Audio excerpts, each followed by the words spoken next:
Alright, welcome everyone to our week 2 recap video or participation video. This is where I take the information that you give me in the participation surveys, right, and I look at what are people still struggling with the most, and then I make a video, hopefully 20 minutes or under, about addressing some of those issues that people still want to see more of. And as I read, the main topic that gets hit is trig. So in fact, I have embedded, trig functions in all three of these problems here. So this first one, right, find the equation of a tangent line. So still it's trying to address equations of tangent lines. You can see that there's a product of functions going on here, so we're going to need to be able to use the product rule, but then we're going to be evaluating this trig function at particular value of x, in this case pi over 3. For the second one, evaluate the limit, right? So some trig limit. How do we do that? And then finally, the third one, another thing that kept getting hit a decent amount was complicated chain rules. So this right here is a relatively complicated function to take the derivative of. And so I just wanted to do a video of me explaining how do you do these things step by step, taking the derivatives of more complicated functions like this. And finally, right, this last problem right here will also do some, this is like a multi-rule problem because there is a product rule along with some chain rules going on here. So this one, again, quite complicated. Alright, so I did want to reiterate one more time that this is for 2.1 through 2.5, so we're stopping at the chain rule. I did get a few people who said, the most confusing thing for the week was like implicit differentiation or related rates, so these are folks who are working ahead. That's going to be next week's topics. Alright, so again, this kind of covers the definition of the derivative stuff all the way through the chain rule. That's what we're focusing on in this video. Okay, so let's go ahead and start solving these problems. As always, I would recommend, right, you pause the video and try these problems on your own. See how far you get, and then go ahead and play and kind of, ruin the surprise. I'll tell you how they're done. But you should try these problems on your own and see if you can do them. For me anyway, I get a lot more out of videos like this when I try a problem first and then I hear it explained to me. I don't know, it just kind of makes it stick. It's more of a lesson than anything. Alright, so again, if you want to, please pause the video, try these out. I'm going to start talking about example number 1. So find the equation of the tangent line for this function when x is equal to pi over 3. So the first thing we need to remember, really the equation for any line, forget about tangent line right now, the equation for any line, right, we can use this point-slope form. So the point-slope form for equation of a line goes y minus some y value is equal to the slope, usually denoted with m, times x minus some x value. So this is an equation of a line, and again the big things is you have to specify what the slope is, with slope m, and contains or hits the point x naught, y naught. So this, or x sub 0, y sub 0. This is just saying that it hits some fixed point. So if you give me the slope and some point that you want the line to hit, right, I can tell you the equation of such a line. Alright, so that's what we're going to be doing for finding the equation of the line. Now tangent line is very special, right? Tangent lines mean that the derivative, that the slope is the derivative at that point. So this is somehow specifying what our derivative, or what our slope is, what this m is. We want to make sure that this is the derivative. In fact, right, the equation of the tangent line, we have it probably written down in a video or so. We probably got something like y minus some y point. So usually you do like f of c or maybe f of a or something like this. The slope is going to be this derivative, so the derivative at that point. And then we have x minus c. So some specified x value there. So okay, you can kind of see how this directly relates. So again, c is just going to be some specific x value. If you plug this into your function, you're going to get a y value, so that's your specified y value. And then you want the slope to be, well, the derivative. That's what makes it a tangent line. So in our specific case, we're given that x, right, the equation of the tangent line we want is through x equals pi over 3. So this is telling us a specific x value. So that's the c right here, that's the pi over 3. Likewise, we can say now we want to know what is the derivative at pi over 3. and we also want to know what is the function's value at pi over 3. So in order to win this game, in order to get the equation of the tangent line, I need to solve what is f of pi over 3, and then I also need to solve what is f prime of pi over 3. Those are my two last unknowns. If I can figure out what those are, I can plug them in here and here, and I'll win the game. So okay, what is f of pi over 3 and what is f prime of pi over 3? So okay, let's start off with the one that doesn't use any calculus. We're just going to do f of pi over 3. So that's going to be 4 times the sine of pi over 3 times the cosine of pi over 3.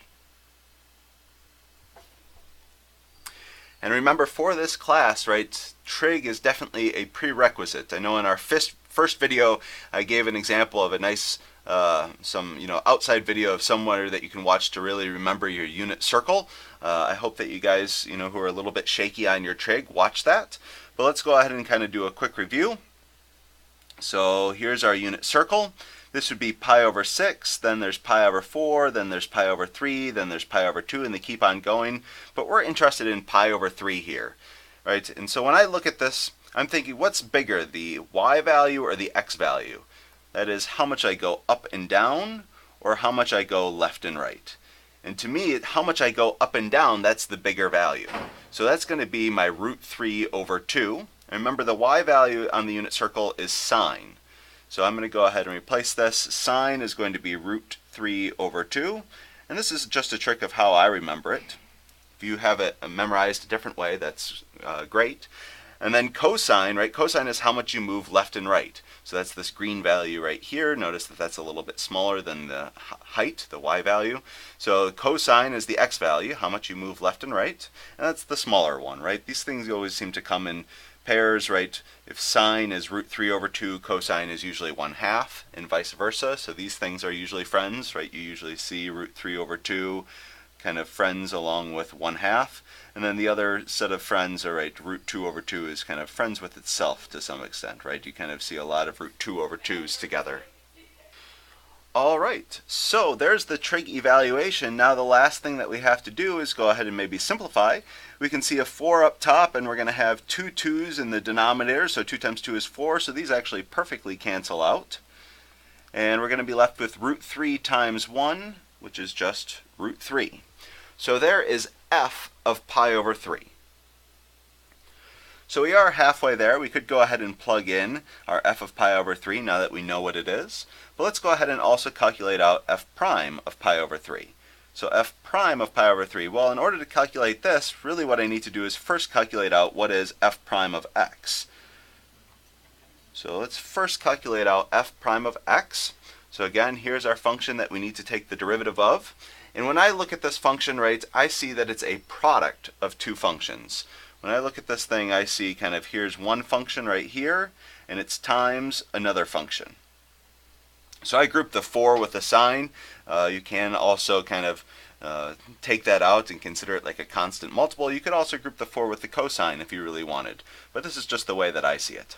So okay, here's going to be maybe my u, and here's going to be my v. And remember, they're being multiplied together. So whenever you want to take the derivative of something that has a product in it, we need to apply the product rule.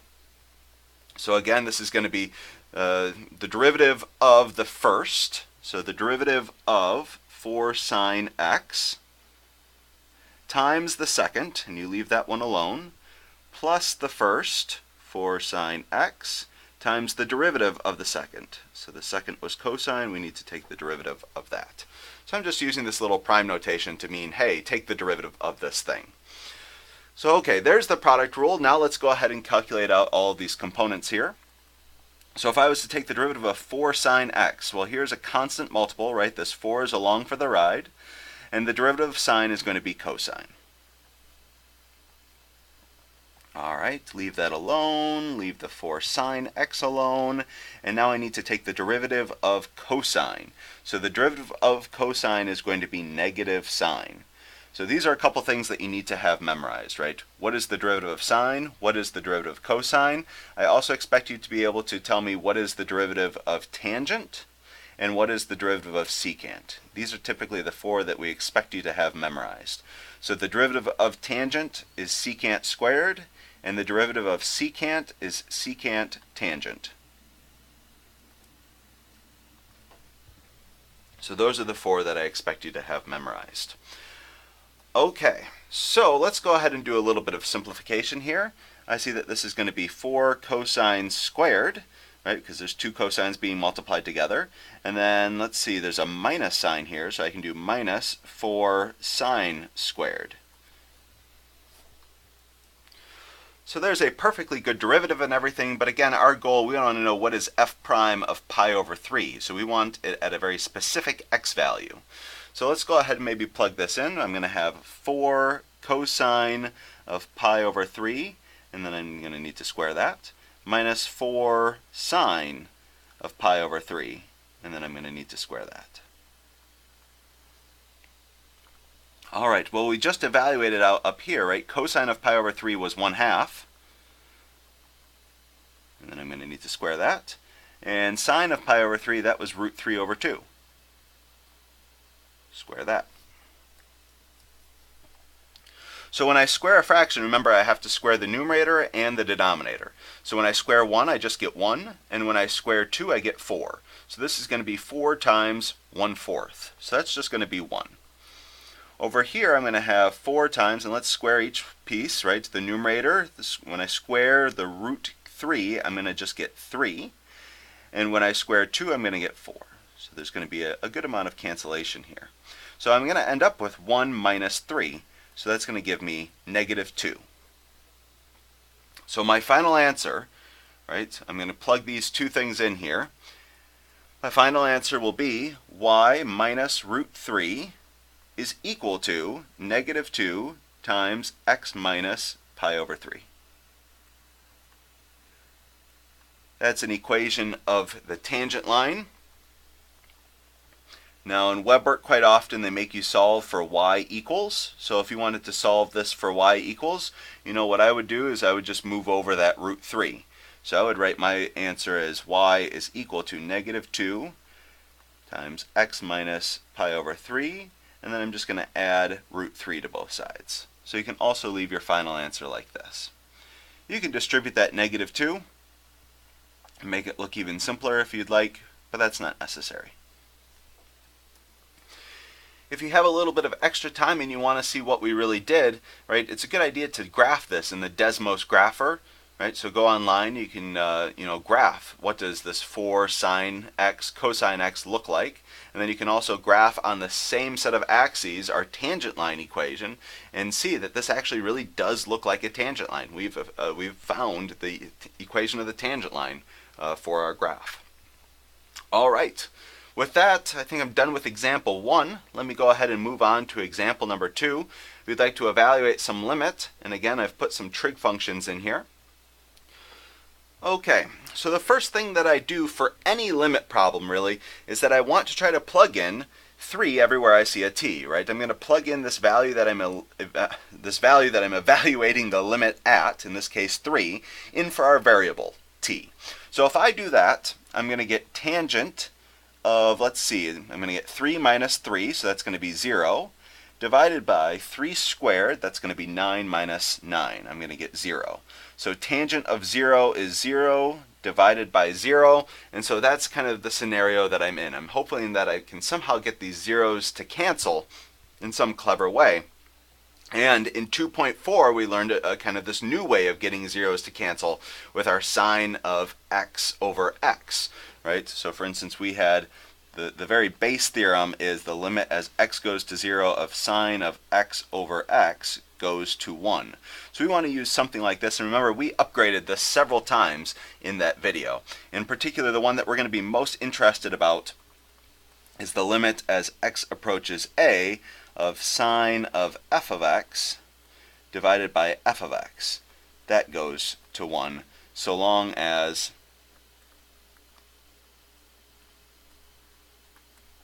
f of x is heading towards 0. So let's see, f of x tends towards 0 as x approaches a. Alright, so this was the main theorem that we're going to be using, which basically just says, right, we want the thing inside of sine to match in the denominator here. the thing inside of sine to match in the denominator, and if that works out, if you can get that to happen, and those things are tending towards 0, just like, kind of the thing inside of tangent here is going towards 0, right? If those are going towards 0, then this overall limit will equal out 1. This is admittedly a complicated theorem, so if you need a little bit more time with that, I recommend pausing this video and maybe re-watching the limit video from 2.4. Okay, so the issue now that we have is, well, my limit doesn't have any signs, right? We came up with a lot of great rules and whatnot for signs, but I don't have any signs, right? I have tangent. So this makes it, kind of all this over here is the motivation for why I would want to take tangent and rip it apart in terms of sine and cosine. So I'm going to go ahead and write this as the limit as t approaches 3. And instead of tangent, I'm going to write sine of t minus 3 divided by cosine of t minus 3. And now remember, we have more in our denominator, right? So it's not just sine divided by cosine, but in the denominator we also have this t squared minus 9. That's all in our denominator as well. Okay, so now at very least I have a sign. Well, we would like what is inside of the sign, in this case t minus 3, to exactly match what's underneath it, right? So, okay, I would like to have a t minus 3 underneath this. And so now there's a couple of different ways that we can go, but if you look at this here, let me go ahead and underline t squared minus 9, you can actually see, right, if we use the difference of squares rule for factoring, that this is the same thing as t minus 3 times t plus 3. So actually there is a t minus 3 already in the denominator. So let's go ahead and rewrite this as the limit of t goes to 3, and I'm going to go ahead and I'm going to write sine of t minus 3, and right underneath it I'm going to put this t minus 3. The other stuff that's in the denominator that I can't forget about is there's a cosine of t minus 3, and then there's also this t plus 3. So these are all in the denominator as well. And you can kind of see I'm breaking up my fraction, right? I'm going to kind of consider the sine of t minus 3 over t minus 3. This is kind of one piece. And then over here I have more denominators. I'm going to go ahead and put 1s in the numerators, just because when you multiply by 1 you get the same thing. So this is how you can rewrite it in terms of several fractions. So now with these more complicated problems, let's just make sure that we haven't lost anything. So in the numerator, right, if I was to multiply this all together, I would get sine of t minus 3. So good, that's what I originally had back up here. And then in the denominator, let's see, if I was to multiply all of these things together, I would have my cosine. Great. I would have, let's see, my t squared minus 9, because that's going to be the t minus 3 and the t plus 3. So good, everything kind of comes together. I didn't forget anything. All right, so, oops, get out my pen here. Now we're ready to use this nice theorem, right? So this nice theorem that says that if you can get what's inside of the sign to match in the denominator, and both of these things are heading towards 0, right? So as t goes to 3, we have 0 and we have 0. So great, both of those are heading towards 0. So this limit is going to give us out 1. So that's this first case. How about the second case? Well, we haven't really tried plugging in just 3 in this second one right here. So if I just plug in 3 everywhere I see a t, I would get 1 divided by cosine of 0. And likewise, if I was to plug in 3 everywhere I see a t over here, I would get 1/6. So what is cosine of 0? Well, I draw out my unit circle. Remember, 0 degrees or 0 radians, I haven't moved at all around the circle. And cosine is the x value. So the x value, how much did you move left and right? Well, it looks like from the origin I have to move to the right 1. So cosine of 0 is going to give us out 1. So this is going to be 1 times 1 over 1 times 1/6. If I go ahead and I multiply all those together, my final answer is 1/6. And that's what this limit is. And again, I think it's a good idea. It's nifty to actually go ahead and graph this thing and verify your work. It's nice to be able to visualize these, whenever, of course on quizzes and exams we're not going to be able to do this with a graphing calculator or with Desmos or something like this. But here, when we're kind of learning the material, it's really good to connect the algebraic stuff, right? Because there's a lot of algebraic manipulation that goes on in this problem. The algebraic stuff with a graphical. So let's go ahead. Actually, I should take the minute or so and let's do this. Alright, so I paused the video for a second and I went ahead over to Desmos. I graphed out this function, the tangent of t minus 3 divided by t squared minus 9, and then I just I plotted a little point here.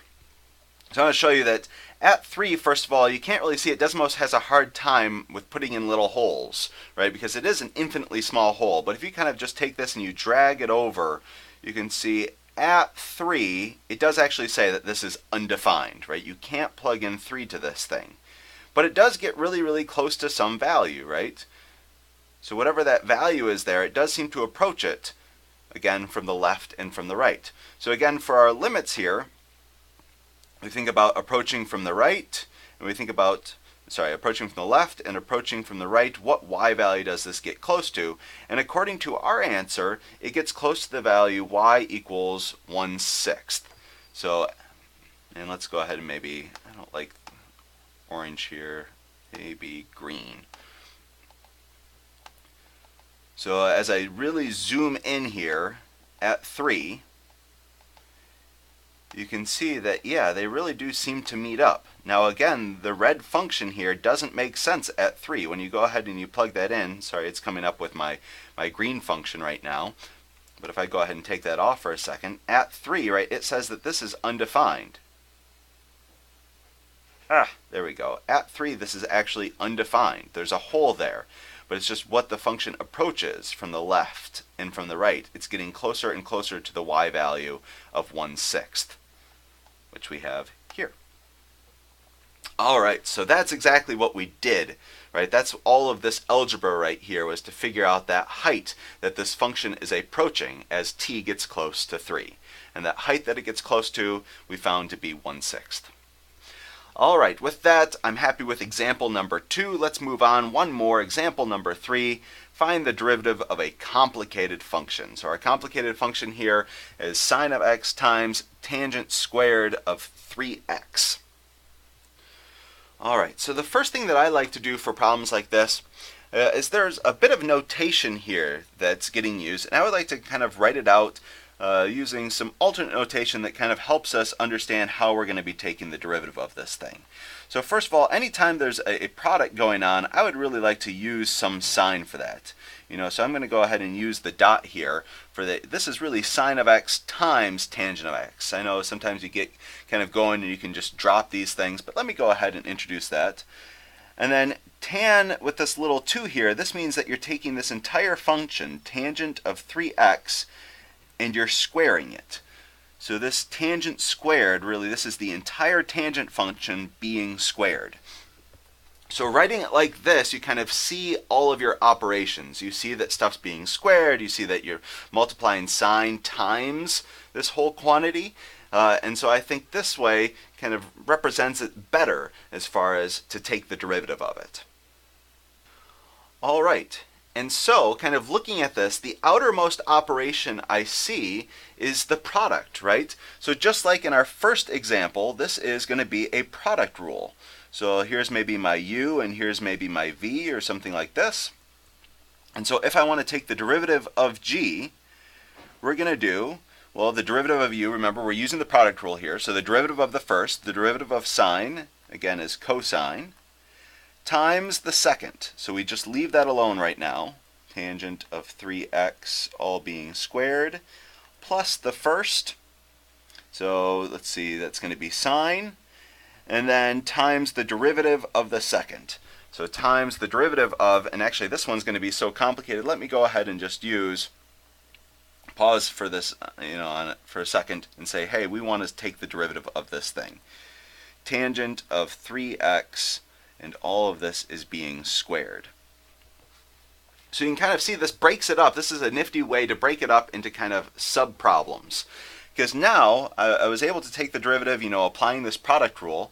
But now the question is, how do I take the derivative of this thing right here? So the tangent of 3x all being squared. I want to figure out the derivative of that thing, right? I have this little prime here. So I want to take the derivative of this. So let's go ahead and maybe break this out and see if I can't do this. So if I want to take the derivative of, so I'm just going to write d dx, right? Derivative of tangent of 3x all being squared. Well, now you see that kind of the outermost thing is that stuff is being squared, right? And it's not just x squared, it's something more complicated on the inside. So now I need to start thinking about the chain rule, right? Because the chain rule allows us to take derivatives of compositions of functions. So again, the outermost thing that's happening to it is the squaring function. So the squaring function, if you wanted to take the derivative of stuff squared, right? Well, according to the power rule, that 2 would come down, and you would reduce your power by 1. Now the chain rule says leave the inside alone. So you take the derivative of the outside. Again, this stuff's being squared, so we take the derivative of the squaring function. Leave the inside alone. Tangent of 3x. Then you multiply by the derivative of the inside. So now I want to multiply by the derivative of tangent of 3x. That's what's on the inside. So the tangent of 3x, I want to take the derivative of this thing. And let me be very explicit. This is a 1 here. This is, hey, take the derivative of this. So if you'd like to, you could even break this up into another subproblem, right? Because this is not just regular old tangent, it's tangent of 3x, right? So it's something more complicated than just tangent of x. But I'm going to try to do this here in one step.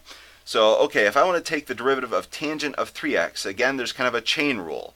There's 3x inside of tangent. So the derivative of the outside function here, the derivative of tangent, is going to be secant squared. Secant squared. And again, according to the chain rule, we leave the inside alone. So the inside is 3x, we leave that alone, and then we multiply by the derivative of the inside. So the derivative of 3x is going to be 3. So this right here all gets simplified down, right? We have a 2 times a 3, that's going to give us 6. We have a tangent of 3x. We just have one of those. It's raised to the first power.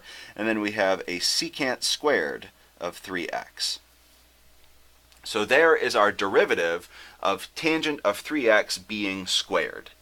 So let's go ahead and maybe write this in here. So cosine of x times tangent of 3x being squared plus sine. And remember, all that work was to figure out what is the tangent of 3x being squared, what's that derivative, and that's what we just found. So that's going to be 6 times tangent of 3x times secant squared of 3x, all inside of our parentheses, right? And that right there would be my final answer. On quizzes, exams, stuff like this, you would not be expected to simplify this. Right? You just leave it as is. And actually, this is the best way for me, to actually grade this thing to see it, because I can very clearly see the derivative of sine. I can see that you left this alone, plus u times the derivative of v, right? So I really see that you're using a product rule here, right? And I can check all of your components. All right, so that's example number 3. I know I went over a bit on the time, but I think, well, I chose some more difficult problems because, again, from reading what you guys had written in the participation survey, it sounded like you wanted to see some of these more difficult problems. So, all right, I hope that helps. Good luck on your quiz tonight. And remember to start studying for the exam. Remember, the exam's only 1 week away, so you need to be thinking about that a bit as well. Make sure you come up with a good study plan. Put some stuff in your calendars to dedicate some extra time to studying each night. Really, right now is the time to start up studying for the exam. Again, it's only a week away.